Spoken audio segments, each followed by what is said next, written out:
Здраво и добро уште едно видео. Каде што ова видео ќе збориме главно за моноклонски антитела.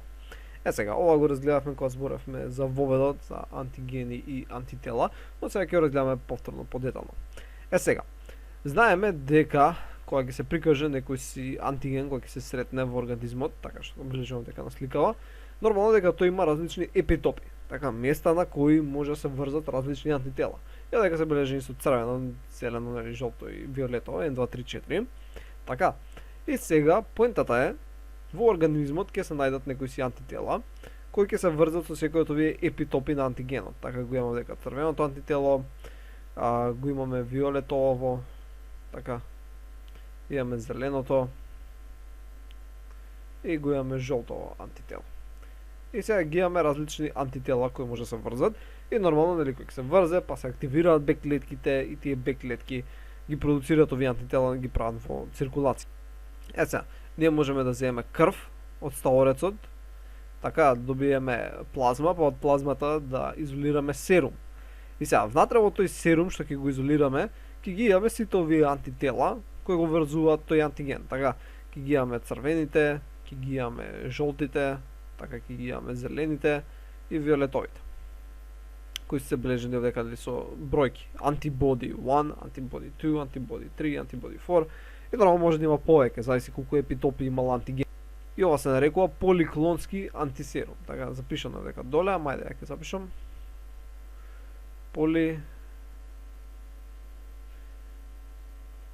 Антисерум. Сега, поликлонските антисеруми, иако може да завршат работа, например, ако се внесе некој антиген, да може оние го врзат, подобро е кога имаме моноклонски, односно кога би имале, например, само антибоди 1, бидејќи знаеме дека ќе реагира само со дадениот епитоп и може да се прават некои си многу други работи кои бараат поголема специфичност. Ама имаме еден проблем. Така, нели имаме Б клетки кои се активирани и се нарекуваат плазма клетки, и дали ги лачат овие антитела во телесните течности, односно во крвта. Сега, ние ако земевме, ја го давав овој пример неколку пати, ако ја земеш слуста која се наоѓа во респираторните патишта, така тука можеби имаш околу 10 грама така на имуноглобулин А, кој би вредел околу €1.000.000, ама ти сега не можеш да го прочистиш така лесно. Значи, прочистувањето на различни имуноглобулини од дадени раствори, особено ако се измешани со други имуноглобулини, како што се, например, нели во епрувета овдека, што имавме, така, овој поликлонски антисерум, како што имаме на епрувета, имаме серум и внатре имаме различни антитела. И сега многу е тешко ти да прочистиш дека го сакам, например, само зелено антитело, ако внатре има многу различни видови. И затоа поефикасно е, што да направиш? Па да земеш оваа плазма клетка, кој ти ги прави овие портокалови антитела, кои ти се, например, тебе од интерес, да ја ставиш во епрувета. Тоа е посебни садови се, но ќе речеме епрувета, ќе ставиш одреден раствор кој што ќе овозможи да живее, така да може да обстојува, и таа Б клетка што ти стои овдека ќе ти ги произведува антителата и всушност може да направи 1000 во секунда. Така, значи, една Б клетка која е диференцирана плазма клетка може да направи 1000 антитела во секунда. И onda ќе ти ги прави. И сега ќе знаеш дека во овој овдека раствор ќе ти биде моноклонски антисерум и потоа со него можеш да работиш. Има многу употреби во клинички употреби и научни за кои ќе разговараме. Но и со овој метод има еден проблем. Што е проблемот? Оваа Б клетка која имаме, таа не живее за секогаш. Значи таа ќе се дели, но после некое време ќе умре. Значи не може да не е бесмртна. Така има теломери на крајите од ДНК, не има толку теломеразна активност, ќе се потроши и на крај ќе изумре клетката. Сега, како го решаваат тој проблем? Па ја зимаат оваа Б клетка, така, значи зимаат Б клетка и ја хибридизираат, ја врзуваат со туморска клетка. Така, че ќе ја бележам со жолта боја. И тоа што се добива е еден хибрид, така дека како што е бележано, значи пола е Б клетка, пола е туморска, не дека е пола која стварно дека е пола клетка, е пола вакво, него измешан генетскиот материјал. И кога измешан генетскиот материјал, таа ново добиена клетка си ги има задржано карактеристиките на Б клетка за производство на дадени антитела, но исто така го има нарушениот клеточен циклус на канцер клетка, така што постојано ќе се дели и нема никогаш да умре. Зошто? Бидејќи има зголемена теломеразна активност, така што краевите на теломерите на ДНА не се скратуваат и дозволена е релативно неограничена делба. И ќе може да се дели многу подолго и ќе имаме многу поголема продукција. И тоа го прават. Сега, нормално има многу методи како ова да се направи, не едноставно така како приказка што си го кажуваме, но тоа е основниот концепт. Зимаме клетки кои ги изолираме од слезина, така, земаме клетки кои ги изолираме од слезина, ова се Б клетки, ги хибридизираме со миелома и добиваме хибридоми. Така добиваме хибридоми и потоа изолираме. Едните ги ставаме у едно, двојката ставаме у друго, тројката у трето и четвртото у четврто.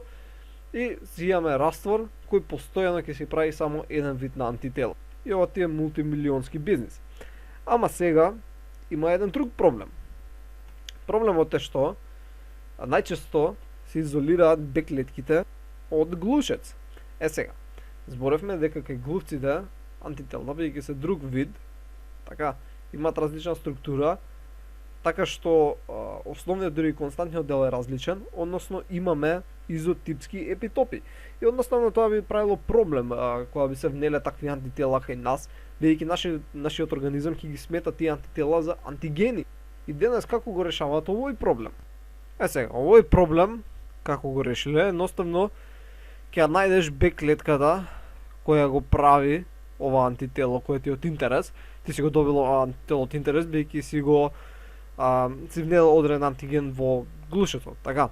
Сега, го ја наоѓаш Б клетката, го наоѓаш генетскиот материјал, така, спрема аминосеквенцата на самиот имуноглобулин, го наоѓаш генот, сега симплифицирам бидејќи се наоѓа на повеќе гени кои се наоѓаат на различни хромозоми, но поентата ќе го најдеш, го изолираш, така, има дел од ДНА, еден регион кој кодира за вариабилниот дел, така значи за овојов дека дел, и имаш дел кој кодира за константниот регион. Така имаш С. Сега, поентата е тебе С ти прави проблем, така бидејќи од кај глушец е различен од кај човек, така и прави проблем. И затоа зимаш ДНА од човек, ДНА human, да се гледа, ДНА од човек, го зимаш константниот регион С, ама од човек го зимаш, така, значи го зимаш тој дел, го зимаш вариабилниот дел, тој кој го сакаш од тој од глушецот, или од дека кај што го бележав, и ги спојуваш двете, така, и добиваш сега В од глушец и добиваш С од човек. И всушност, после тоа го вметнуваш внатре во клетка, па таа клетка ја хибридизираш со канцер клетка и добиваш хибридома која ти прави сега хуманизирани, така сега С регион нема биде црвен, ќе биде зелен, ќе ти прави хуманизирани антитела. Ова е нормално симплифицирање на процесот, но општата идеја е таа. И сега, зашто се користат овие моноклонски антитела? Значи, првото зашто користеле, добро, не знам кој е првото, но едно од начините на кои се користат е за идентификација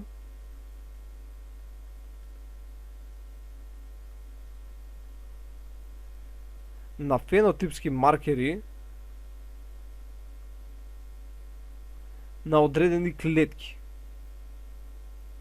И со тоа всушност се одредува видот на клетката. И сега на почеток кога ги користеле, вршеле идентификација на одредени CD молекули, clusters of differentiation, CD, така, значи првен ги употребувале овие антитела и со овие антитела врзувале одредени CD молекули, значи clusters of differentiation.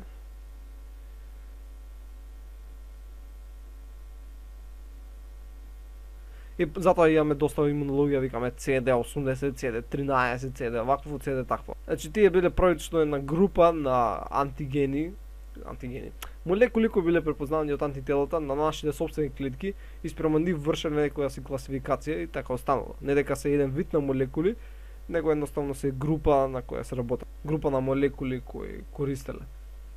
Друг начин на кој се користат овие моноклонски антитела е за имунодиагностика.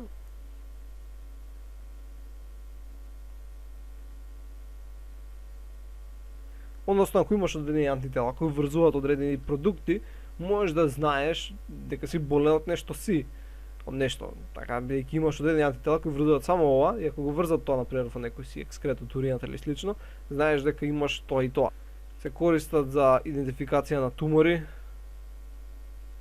бидејќи туморите имаат некои си протеини кои ги излучуваат, ги експресираат, и ако се забележат, може да користат како тумор маркери. Или пак се ставаат како светлички проби у наводници на самите антитела, така што имаш, например, одреден хистолошки препарат, го гледаш под микроскоп и се не знаеш кај е туморот во ткивото, антителата ќе се врзат за него и ќе дадат одредено обојување и под микроскоп ќе ти светне овдека. Така, и викаш, аха, таму има тумор. Значи може за тоа да се користат. Друго што може да се користат е за различни терапевски цели.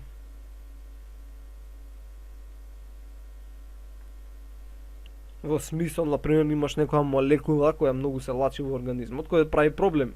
И сега ти не ќе да имаш толку таа молекула, и ќе пратиш антитела кои се против таа молекула и ќе ја врзуваат цело време. Например, организмот ти произведува некоја си молекула X многу, и ти ги праќаш овие антитела, и онди ќе ја врзат од сите страни и всушност ја неутрализираат таа X молекула. Така што се намалува таа концентрација во твојот организам и нема да ти прави толку проблем. И ова може да биде, например, при имуносупресија. Може да се користи, например, твојот организам прави одредени антитела. Така, твојот организам прави одредени антитела против нешто си. Сега, најчесто при трансплантација на органи, но например, прави антитела и ти сега не ќе да ги имаш тие антитела и ти ќе ставиш антитела кои ќе врзат тие антитела и нема да имаш проблем со зелените антитела. Така, значи паметни начини на кои може се ова да се користи.